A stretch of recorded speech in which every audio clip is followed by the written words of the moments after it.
जैसे कि हमने CSS कास्केडिंग स्टाइल शीट की एक सीरीज स्टार्ट किया हुआ है और प्रीवियस वीडियो में हमने ये सीखा था कि CSS जब हम यूज़ करते हैं किसी भी वेबसाइट के डेवलपमेंट में तो हमें उससे क्या फ़ायदे होते हैं।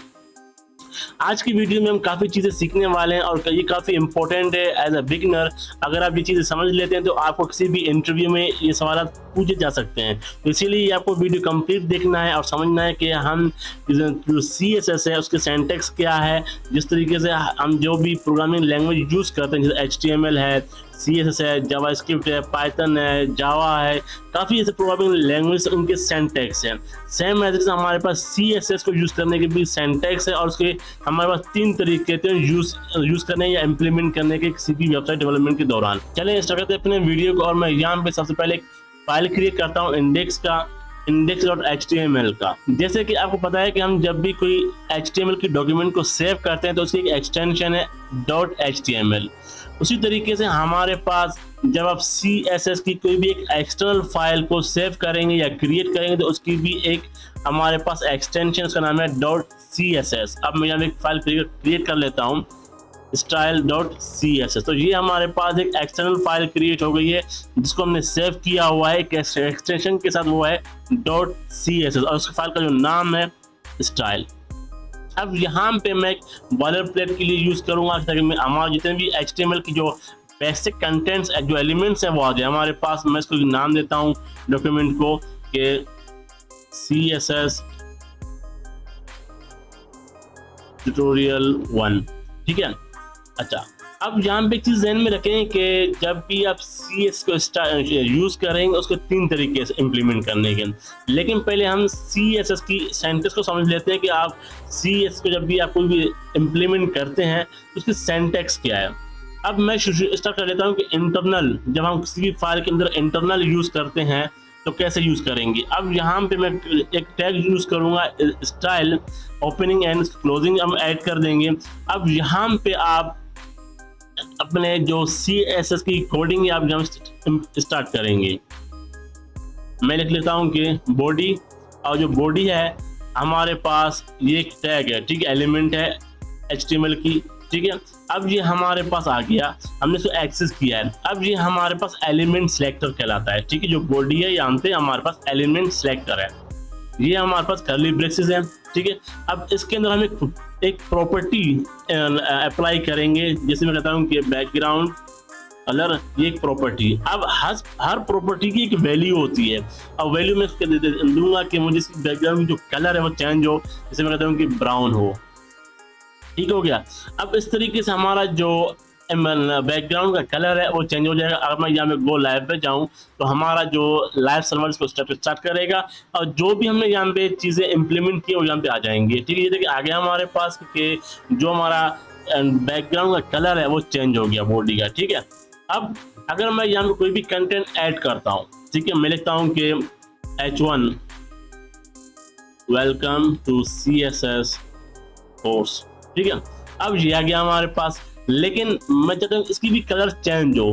जैसे मैं यहाँ पे फिर से सेम तरीका अप्लाई करूँगा, जो हमारे पास HTML की एलिमेंट H1, ठीक है, इसको हम एक्सेस करेंगे यहाँ पे सेम एज इट इज, और फिर यहाँ पे हम अप्लाई करेंगे कि जिसकी कलर है, टेक्स्ट की कलर है, वो चेंज हो जाए। उसके लिए हम क्या करते हैं कि आप कोई भी यहाँ पे लिख सकते हैं कलर रेड, ठीक है, या मैं कहता हूँ कि वाइट रहे, ठीक है। इस तरीके से हमारे पास आ जाएगा और ये चेंज हो जाएगा।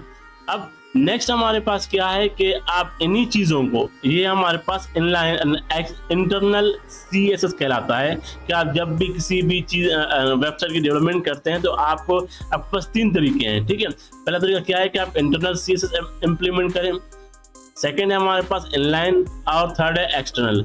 ये तीनों चीज़ें हमें ज़रूरत पड़ता है कि आप कभी भी वेबसाइट को डेवलपमेंट करते हैं तो इन तीनों तरीकों से हम इम्प्लीमेंट करते हैं, लेकिन मोस्टली हम एक्सटर्नल अप्लाई करते हैं कि ये हमें ईजी, सबसे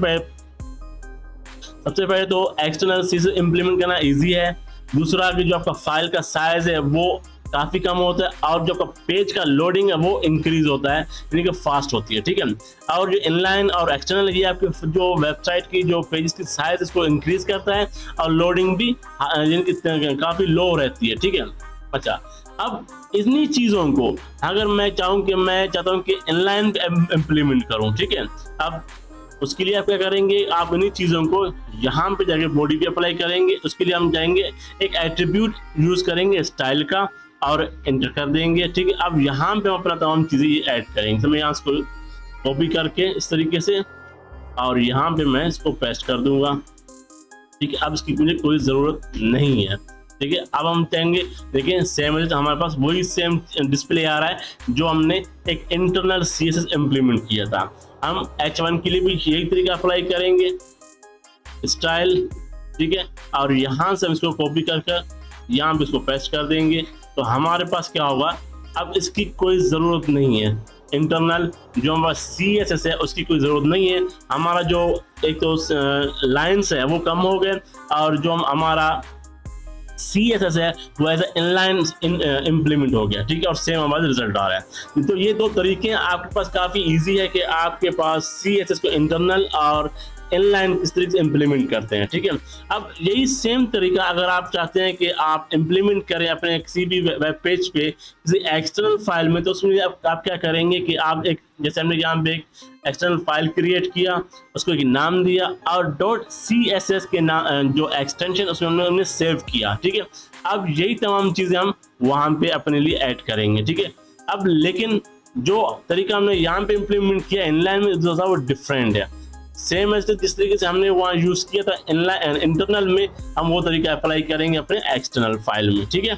इसके लिए मैं यहाँ से इनको रिमूव कर लेता हूँ और जाता हूँ कि अपने स्टाइल CSS में यहाँ पे लिखता हूँ कि बॉडी, ठीक है, और बैकग्राउंड कलर, आप कोई भी कलर दे सकते हैं इसको, ठीक है। इसी तरीके से हम यहाँ पर जाएंगे H1 में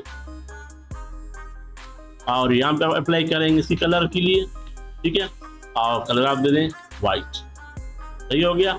अब ये यहाँ पे, अच्छा यहाँ पे एक चीज़ और हम मिस कर रहे हैं कि अगर आप जब भी किसी एक्सटर्नल फाइल में CSS इम्प्लीमेंट करते हैं उसको आप पहले लिंक करेंगे अपने जो HTML के डॉक्यूमेंट के साथ। यहाँ पे उसमें हेड में हम लिंक करेंगे, लिंक लिखकर आप उसको इंटर करेंगे तो यहाँ पे आपके पास आ जाएगा ये कंप्लीट कोड, क्योंकि मैं विजुअल कोड स्टूडियो यूज़ कर रहा हूँ जिसने मेरे लिए कंप्लीट लिख दिया, ठीक है। तो ये क्या है कि लिंक लिखकर रियल लिखेंगे और उसमें आप लिखेंगे स्टाइल शीट, फिर आप href लिखकर उसके अंदर लिखेंगे जो आपका style.css है, आप उसको यहाँ पे ऐड कर देंगे। इस तरीके से आपके पास ये लिंक हो जाएगा और यहाँ पे ये तमाम इम्प्लीमेंट हो जाएगा CSS स्टाइल, ठीक है।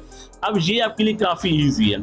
जब कभी भी आप यूज़ करेंगे CSS को इम्प्लीमेंट करेंगे अपने किसी भी वेबसाइट डेवलपमेंट में, तो आपको मैं रिकमेंड यही करूँगा कि आप एक्सटर्नल फाइल यूज़ करें, ये ईजी रहता है आपके लिए, ठीक है। इस तरीके से हम इंटरनल, इनलाइन और एक्सटर्नल को यूज़ करते हैं। और जो सिंटैक्स है, मैं दोबारा इसको रिवाइज कर लेता हूँ कि सिंटैक्स में हमारे पास जो ये बॉडी है इसको हम कहते हैं कि एलिमेंट सेलेक्टर, ठीक है। और ये हमारे कर्ली ब्रेसेस कहलाते हैं।